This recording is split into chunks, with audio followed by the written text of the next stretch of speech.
Welcome back, punters, to another edition of Rapid Fire. Good morning, Jason as a party and John Walter. Morning, boys. G'day. Three-day long weekend of punting fest. A plethora in Indeed. the AFL Grand Final. The great game is on Saturday, so it should be a great game. I thought that was over last week, the grand final for you. I thought that was it. No, I'm flying down for the granny on Saturday. You cheer for the Swans, surely. You're going to be down there. My bet fair account says the Cats. Is Nige going down? Yeah, he and Ben are down there. Oh, okay. I think they're going to the Moir. They're going to the Moir tonight. Heading into the game. Yeah. So of course we've got punters Moonee Valley tonight. A few races there to cover. Of course Rosehill tomorrow and Sandown on Sunday. So we'll start off with Moonee Valley. The rail's currently true. And, well, not currently, that's what it is. And, of course, we've got a soft 5 track, is what they're saying. And there's a few showers about Jason. So I suppose we're looking at a sort of a dead to slow track. Looking at recent pattern, the meeting on the 3rd of September, and it was on an official 6. We called it a dead 5. There was a big inside advantage and a big on-pace advantage that day. It was mad sort of rails and runners, you remember. So maybe more of the same. Yeah, so track manager's saying there's a bit of a cold front coming over Warrnambool, but it hasn't got any rain, so it might be cold. Weather one develops, so they might miss the rain. He said that it will be not as leaderish as last time, he doesn't think. And he thinks that the rail might chop out, sort of halfway through the program, might be, even if it's a bit leaderish early, I think it might be able to run on later, so which often happens at the Valley. So that's sort of how I'm thinking about it. Mm-hmm. I'm still saying fencing runs probably okay. That's the way I've sort of gone about it anyway. We'll start with race 4, the Stutt Stakes over 1,600 metres for 3-year-olds at set weights. John, what does our market look like? Tijuana, $3 to $2.45. He's having $6.50, $7 for Hita San. Virtual Circle 8. Fairy Spirit 10. Let's Roll the Dice 10. Let's Mirror Master 10. Ringmaster 10 and $91 Poison Chalice. Very interesting market. All but one runner, $10 or shorter. Yeah, Jason, what did you have to say here? Pretty hateful race / meeting. So there's a few of them coming through that Berkeley Square race at Flemington, which I didn't think the figures were that great on. Tijuana is a horse that showed a lot of promise with that Anzac Day Stakes win in the autumn. And its first up run was great. I didn't think it was that fantastic second up, but it goes to Zara from MD here, which is a huge tick and has drawn 2. So it does get all the favours. I just couldn't possibly think that it's a 6-4 chance. So the horse I'm going to spec here is a horse called Miramasa. It's from a stable which I despise, Bussett and Young, but I'll only back them when they're double figures, which this horse is. It was very impressive winning its maiden at Sale. It ran the 6th fastest last 2 and 4 of the meeting. It beat a horse called American Liaison. I know it's a Sale maiden. Now, American Liaison before that ran 3rd to Af Cabin when Af Cabin brained him in that maiden. And ran 2nd to a horse called Street Conqueror before that, who I think is quite impressive.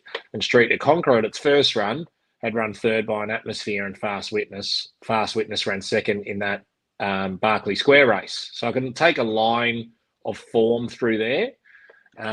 Very interesting for a horse that mowed at home. They've put blinkers on here for its second start in a race, which I'm very confused by.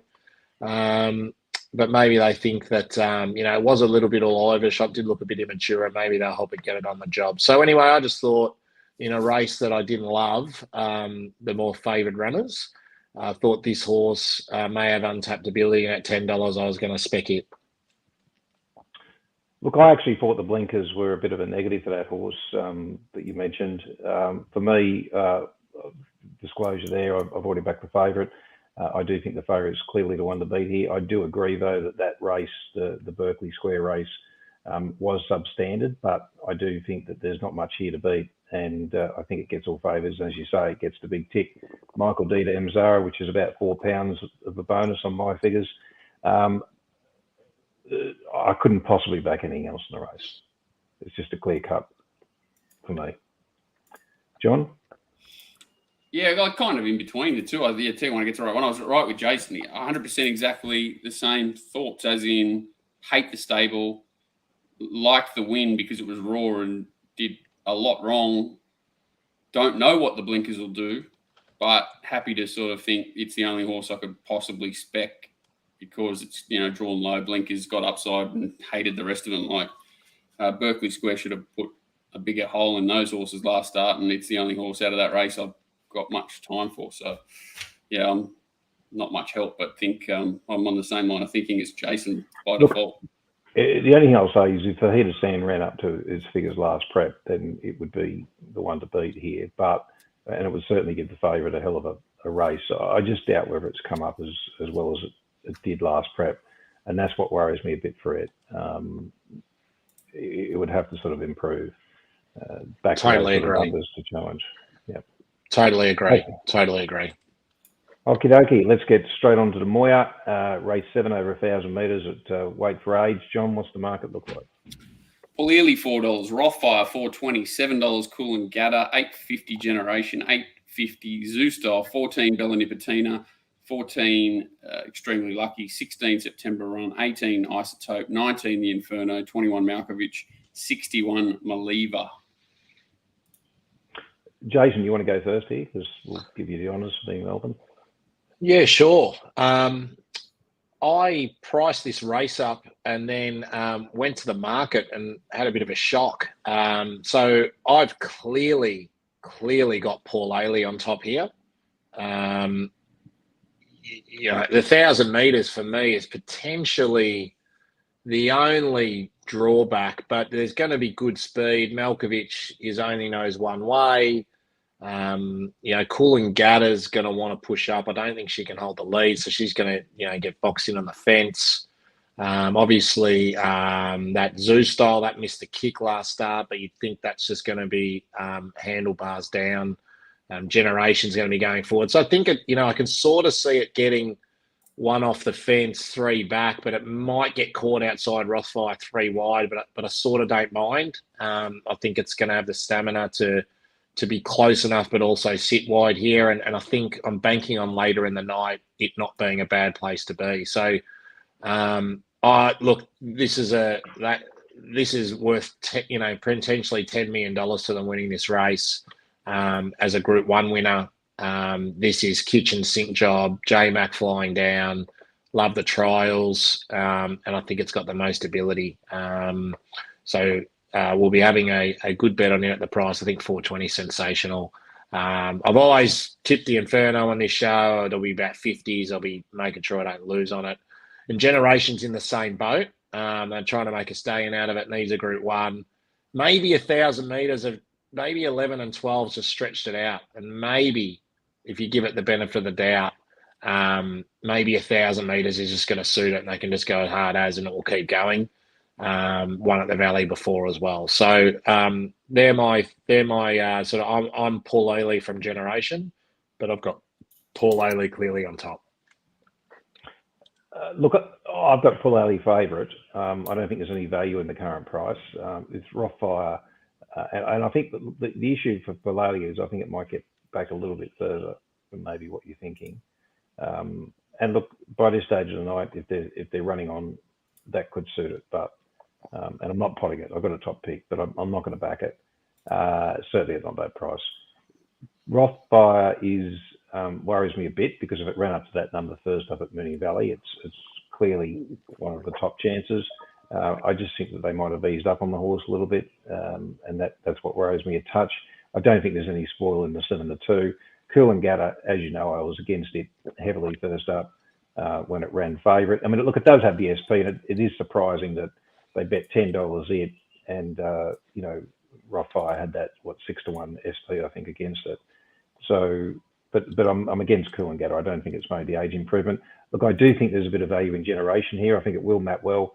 up on the speed. Look, it seems to have come back well, and definitely at the $9 or whatever it might be now, it does seem like a over the odds to me.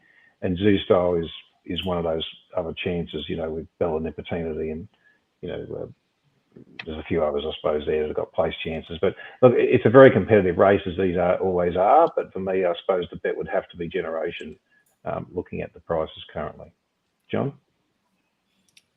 Yeah, it looks really congested inside. Looks like there's good speed. Congested inside, I think that Paul Lilly is going to go very close to winning. And the only horse that I could spec with it, and I like the weird two swoopers, probably is September Run. I just thought it was a big price.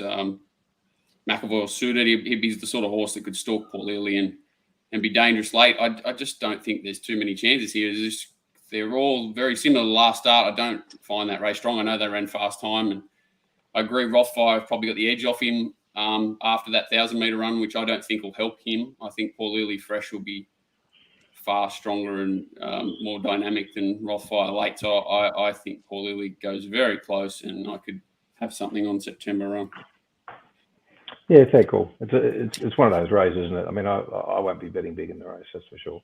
Okay, let's get on to the Stutt Stakes over 1,600 metres for mares at weight for age. We've got what as the market, John?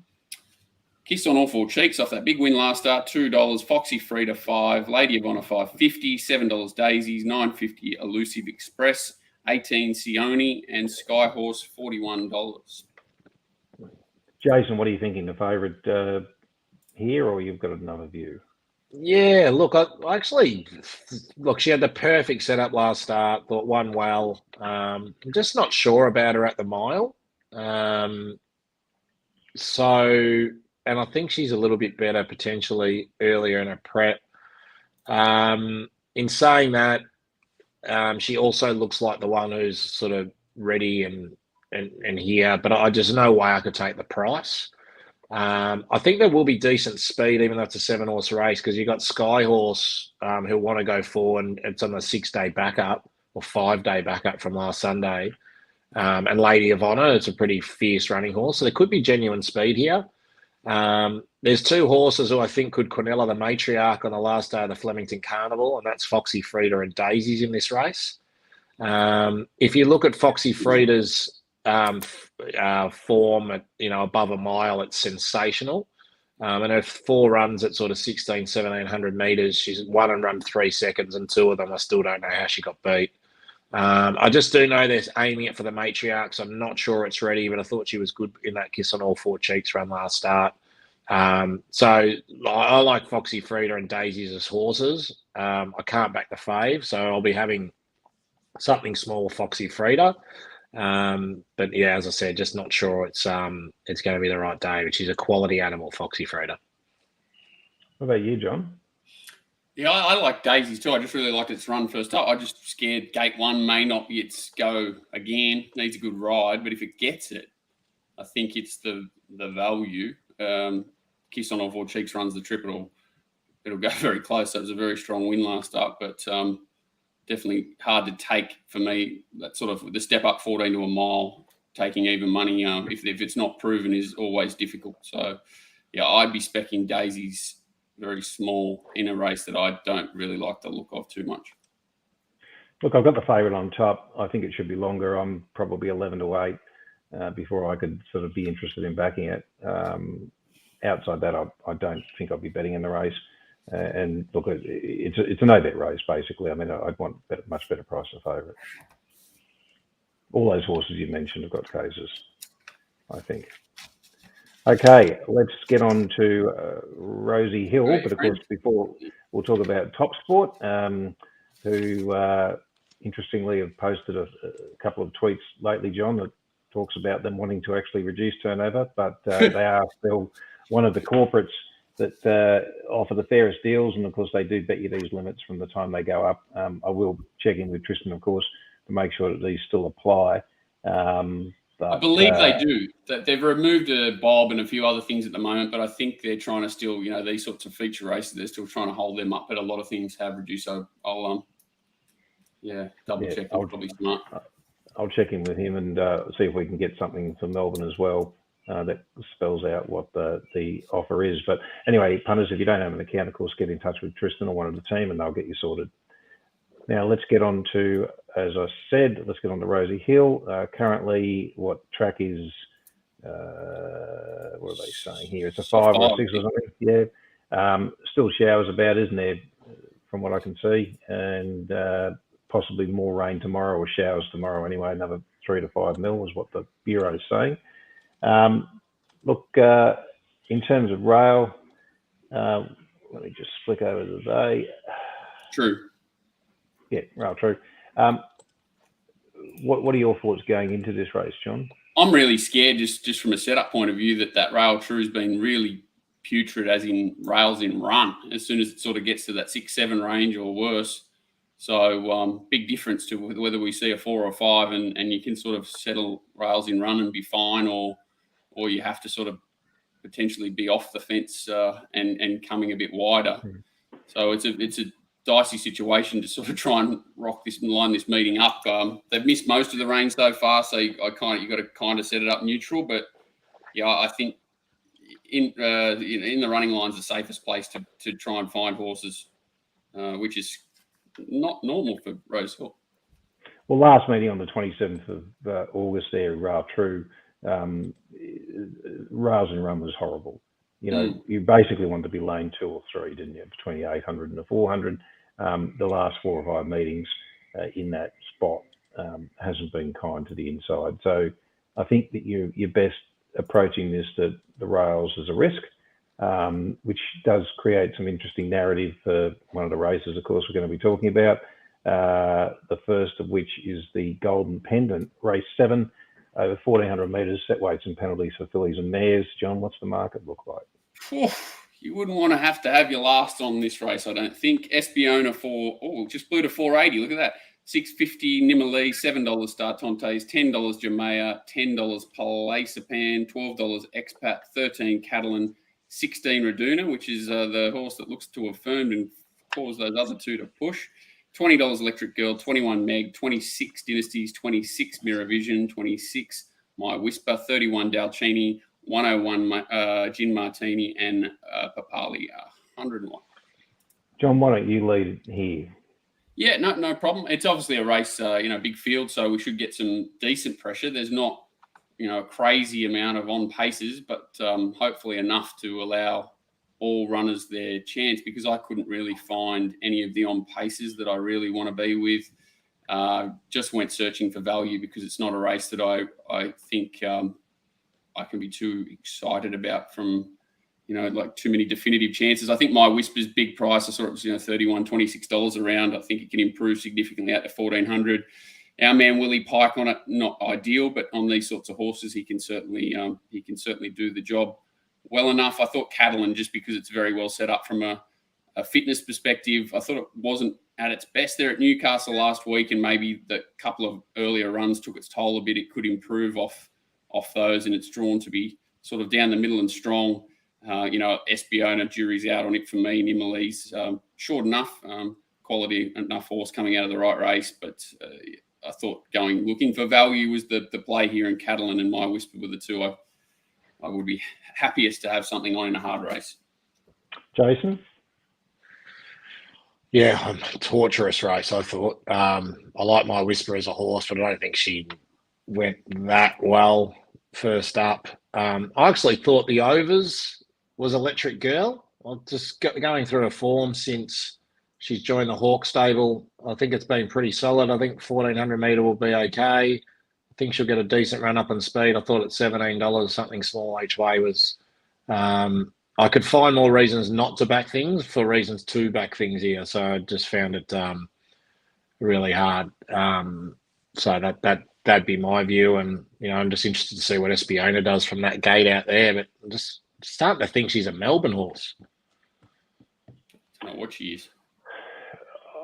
I think she's got some issues. Head issues, I think. Look, this is a really tough race. Obviously, on paper, there's 6 or 7 or 8 chances you could still miss the winner. For me, Electric Girl, the thing that's against it is the soft track. I don't think that that's ideal. So I've sort of knocked it back on that basis. I thought if there was a roughie in the race that was worth something, Palispan from the Chris Munn stable here, second up, I thought could race very well. Certainly be suited up to the 1400, I think, and I wouldn't be surprised to see it feature. I still don't have a jockey for it. Or do I? Palispan? Yes. What race is it? No, it's got a late alteration, they're saying. Yep. So yeah, so we got nothing. Nothing yet. Nothing as yet. So yeah, that could make a big difference because it could knock it right out of my contention. But right now, I just thought it's at around about that $11, $12 mark. It was probably one that you could entertain. Others are obviously Espion and Emily, Sartontes, Catalan, Raduna, and that's about all I can really say about the race. It's not a race I'm keen on. Next. Okay, let's get on to the Golden Rose, of course. That was the big one that we want to talk about here, with In Secret being the favourite. John, what is it currently? 3 to 280, $6 Golden Mile, Jacquino 8, She's Extreme 8, Fireburn 9, Paris Dior 16, 21 Fast Witness, 21 Sajardin, 34 Milan, 31 in Prometo. I think it's an interesting horse for the Spring Champion, not for this race. Dormier 41, Zoo Tiger 41, Political Debate 61 until Azza launches into it, 61 Sebenak, 71 Basquet, 91 Brosnan. Well, look, after the last race, the In Secret won the Run to the Rose, I was thinking it was all over in the Golden Rose. I've tempered my view here. I do have the favourite top pick. I do even have it slightly shorter, only just, than what the current market price suggests. But I do think it's a horse that's worth risking, and I think it could end up being a little easy on the day. I'm worried about the 1400 here on a testing track, especially in terms of I'm Invincible and Eloping. It's going to be on the inside, which worries me. I know J-Mac's there, and if anyone can sort of get the job done, he can.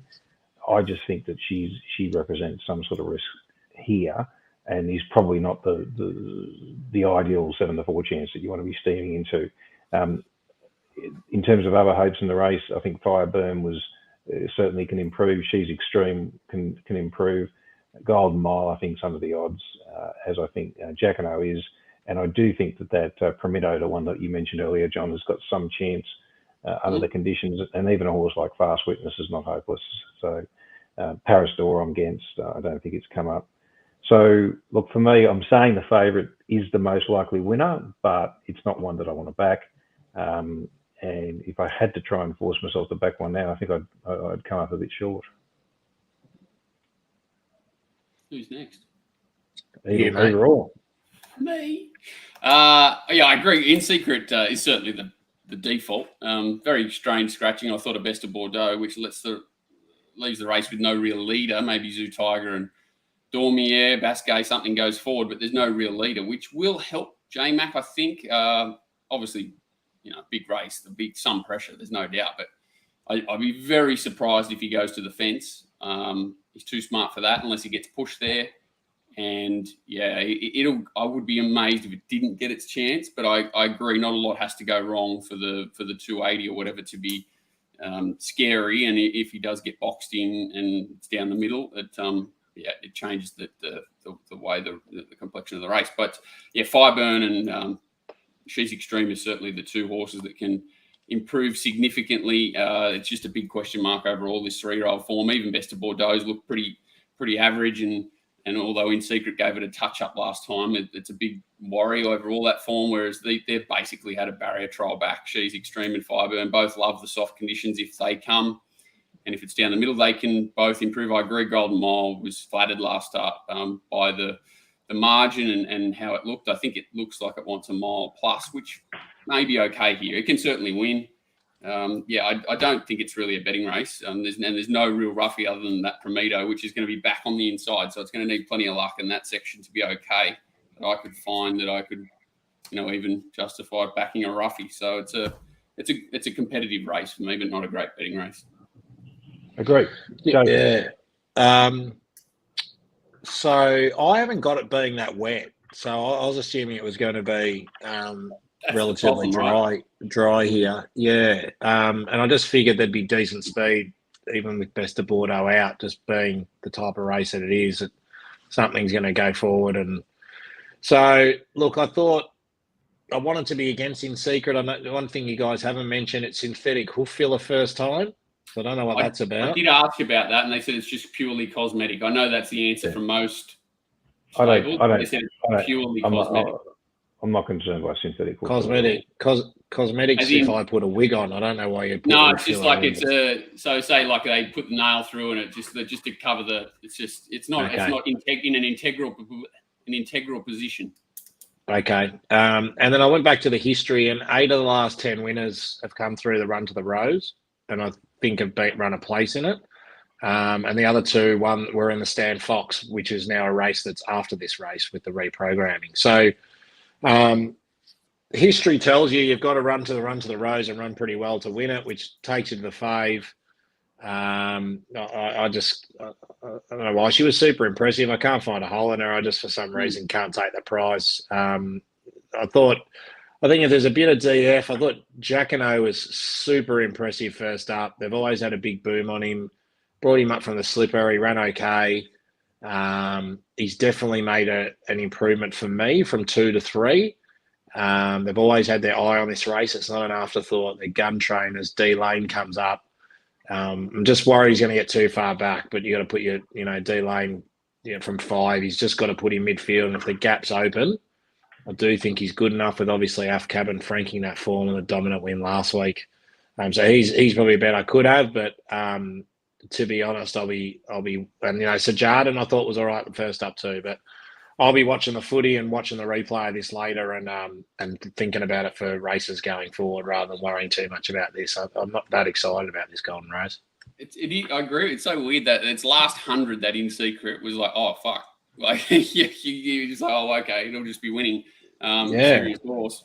But it's just got a weird feeling about it. I can't really Paul said it after that race is like, it's just wins. And, it's got J-Mac, it's got a stable, it's absolutely airborne. So draw everything. Yeah. It's got weight relief. Like, I don't know why, but I just, So if you like it, go for it, guys.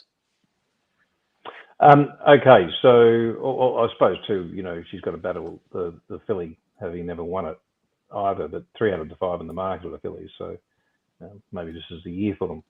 Okay. Let's get on to the Shannon Stakes, quality handicap at Group 2 level, or supposedly Group 2. It isn't. In my mind, but anyway, let's see what the market says, John. I do sort of regress for 1 millisecond. It's interesting that Godolphin run. Like, I think they must think the gap between it and Golden Mile is significant to run her, because if they thought the Golden Mile had the rest covered, I think they'd nearly look for a different option because of like what we were talking about before, 10 or 20 million difference if Golden Mile wins a race. But that's just a thought. All right, stop. What's this race called? Maybe they want the better price, John. Well, they would have put J-Mac on and not Clippo if that was the case, I think. But anyway, we'll see. We'll see tomorrow. Ellsberg, $3. There's a great bet here, boys. There's a great bet here. Good, awesome. That's what I want to hear. Ellsberg, $3.10, $4 Surf Dancer, $6 Old Flame, $8 War Eternal. Has he got it out of that pocket yet from last week? $9.50 a Tissue, Kerwin's Lane, $15, Pinarello, $19. 19 Mount Popper, $26 Dr. Drill, 31 Big Boy Roy, 4 Home 2, 91. I know who's going first this time. Who's going first? The bloke with the moral. He wants to come over the top, I think, and just embarrass us. There's no moral. That's the way he plays it. There's no moral. There's no moral. Have we just had a scratching here? Yeah, the winner. The winner. My top tip's been scratched. Or Pinstripe was never going, was it? Rustic. Yeah, nice run first up. Just looking at a quick excuse you guys. I thought there might have been something just flash up here. Rustic Steel scratched, Paul.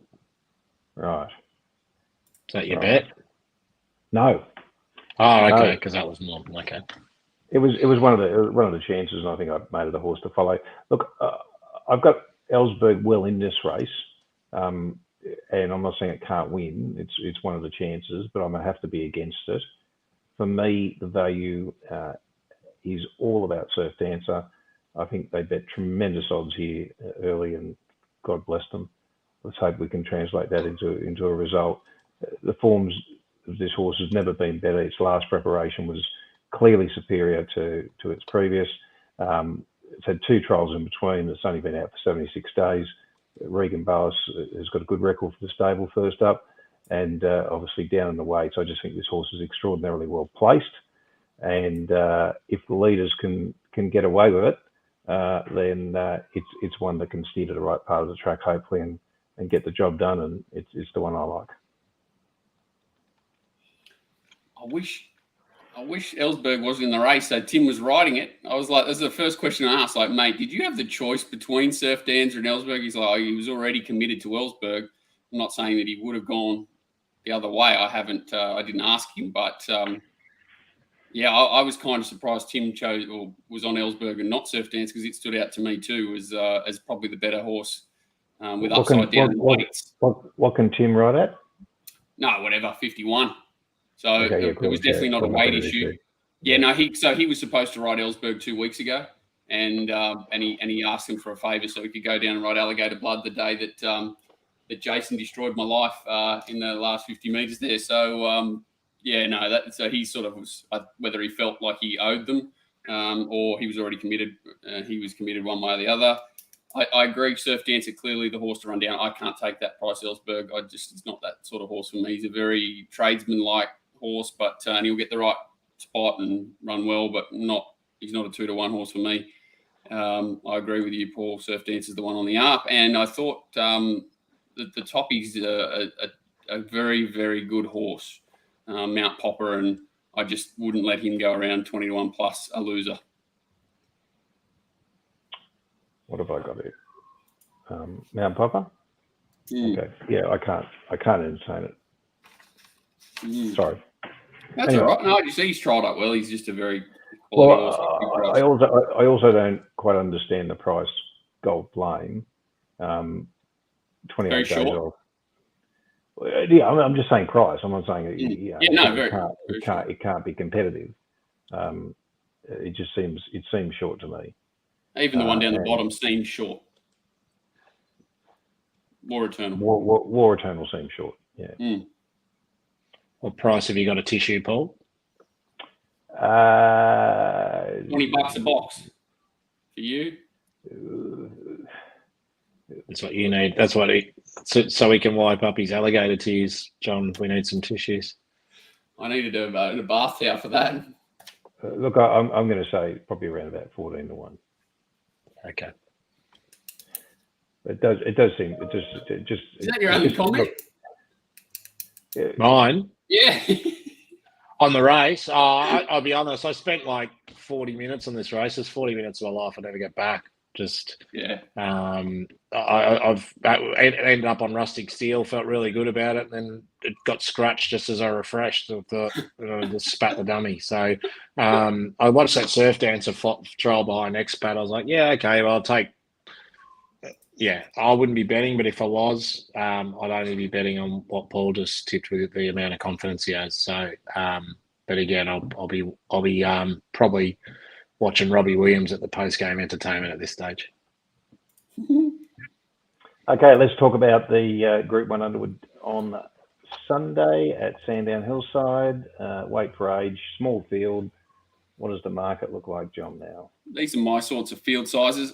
Zaki 250, I'm not surprised that the 50, 320 yesterday about I'm Thunderstruck has disappeared. 440, Mr. Brightside, 750, Alligator Blood, the champ, 26 Moonga, $81 Conformist. Why didn't they go to the race at the Valley with it? Anyway, that's it. Well, Jason, your boyfriend's running here. What do you say? Which one? One more money on Mr. Brightside, but so that's where my boyfriend allegiances lie. But so map's the most important thing here. So I've got Tim going to the lead on Alligator Blood, Zaki sitting off it, probably non-conformist, maybe inside Zaki. I think with the draw, potentially on Thunderstruck's going to have to go to last because of Moonee inside it. So the question is, as they come down the hill at Sandown and then sort of come around that bend and kick away, how far a break Zaki can get on them. I think that probably Zaki and I'm Thunderstruck are clearly the top two. I just think I'm Thunderstruck. He's 5, but he's lightly raced, so we're easy on him at 3. I think this could be one of the best mile 2,000 metre horses, in Australia over the next couple of years. I really think he's a star. He's gone to the next level. I'm very keen on him in the Cox Plate, I think now. I don't see any reason why he won't get the trip, even though he's untried at it, besides a Queen Elizabeth, which he can pen. So I think 1,800 metre Sandown should really suit him. So this will be, for me, some sort of, vindication of my thoughts on what he can be and what he will be. This will be a huge win to go off a relatively slow speed, sit, sprint and go. But he showed in that Maccabi Diva win was something. To just be stopped in your tracks and just accelerate with no momentum, it just showed. So he's going to get momentum here. And he's just got that will to win. I think Sandown up that straight will really suit him. So I'm Thunderstruck. I've taken when the odds came out, I've taken a pretty big multi with Paul Ailey into I'm Thunderstruck for the weekend. So I'll be cheering those two on. For me, it's all about I'm Thunderstruck. I have to be against Zaki. I won't lay it because I obviously can't get rid of it. And it's going to have the map advantage, but clearly I think I'm Thunderstruck's going a lot better than Zaki is right now. Mr. Brightside's the other logical. Alligator Blood I don't think will be that strong at the end of 1,800. John, you might disagree. Mr. Brightside I think was touch flattered on that track last time, but it was still an impressive performance. But for me, it's all about the favourite. And look, with the rail too being in the true, I'm more inclined to think the old inside section is going to be off, and it's going to help horses running on. And I'm Thunderstruck obviously fits that bill.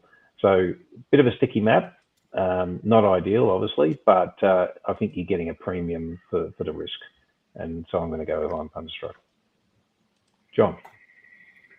Yeah, I don't think the map's too bad because you've got Alligator Blood crosses non-conformist. There's every chance Moonee goes 3 back the fence. So therefore you've got Zaki, sort of Mr. Brightside, and then I'm Thunderstruck 3 back the outside. It's not that far away. I think if she gives Zaki a dig, she won't hold it. So my sort of thinking is if she gives it a dig, she can't hold it. I'm Thunderstruck wins. If she sits and goes really slow and lets Tim dictate the speed, then Alligator Blood's the only danger because I think he can sprint home as fast as any of them. So it's sort of what it showed last start. It's got the run under the belt. I'm not saying like that's if it's not a testing 1,800 is my line of thinking.